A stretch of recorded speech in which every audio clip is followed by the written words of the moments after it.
Selamat pagi Suster dan teman-teman, perkenalkan nama saya Veronica Audi Gloria dari Fakultas Ilmu Budaya. Pada kesempatan ini saya ingin mewartakan sebuah refleksi tentang kebebasan beragama dengan mengambil contoh nyata dari sejarah Indonesia, yaitu kasus pembakaran gereja di Aceh Singkil pada tahun 2015 yang menghubungkannya dengan ajaran gereja Katolik dalam dokumen Dignitatis Humanae.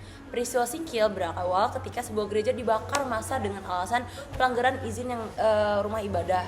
Namun ketika diperhatikan lebih dalam, persoalannya bukan sekedar administratif. Ada ketegangan mayoritas minoritas yang telah berlangsung lama, di mana umat Kristen dianggap melampaui batas hanya karena jumlah ibadah mereka bertambah sesuai kebutuhan. Tekanan sosial ini memuncak menjadi kekerasan fisik. Akibatnya ribuan warga Kristen harus mengungsi dan menjalani hidup dengan rasa takut. Peristiwa ini mengungkapkan bahwa di beberapa daerah kebebasan beragama masih dipahami sebagai sesuatu yang diberikan oleh mayoritas, bukan sebagai hak dasar setiap manusia. Disinilah refleksi kita sebagai umat Katolik menjadi penting. Gereja melalui dokumen Dignitatis Humanae mengajarkan bahwa kebebasan beragama berakar pada martabat manusia. DH menegaskan bahwa manusia sebagai makhluk berakal budi harus dapat mencari kebenaran dan menjawab panggilan Allah secara bebas dan sukarela. Tidak boleh ada paksaan, baik dari negara, kelompok sosial maupun tekanan budaya. Kebebasan ini bukanlah hadiah, bukan toleransi bersyarat, tetapi hak yang melekat pada setiap pribadi manusia. Nah, ketika saya berbicara dan membaca kembali tentang ajaran ini, melihat dari kasus Singkil ini, saya semakin menyadari bahwa yang dilanggar bukan hanya bangunan gereja, melainkan martabat manusia itu sendiri.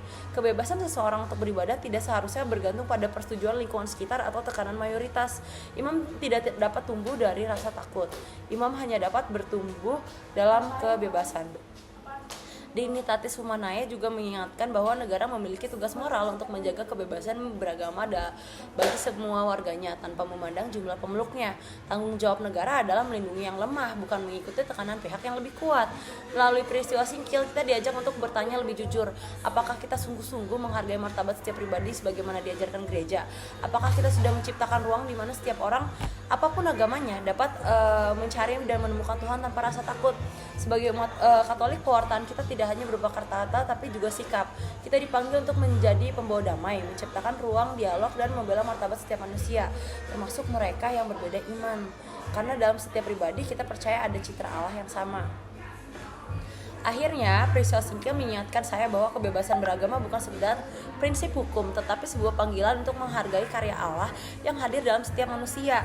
Dengan memahami ajaran Dignitatis Humanae, kita semakin diteguhkan untuk memperjuangkan dunia di mana imam dapat dijalani dalam kebebasan, dalam damai dan saling menghormati. Sekian dari saya, terima kasih.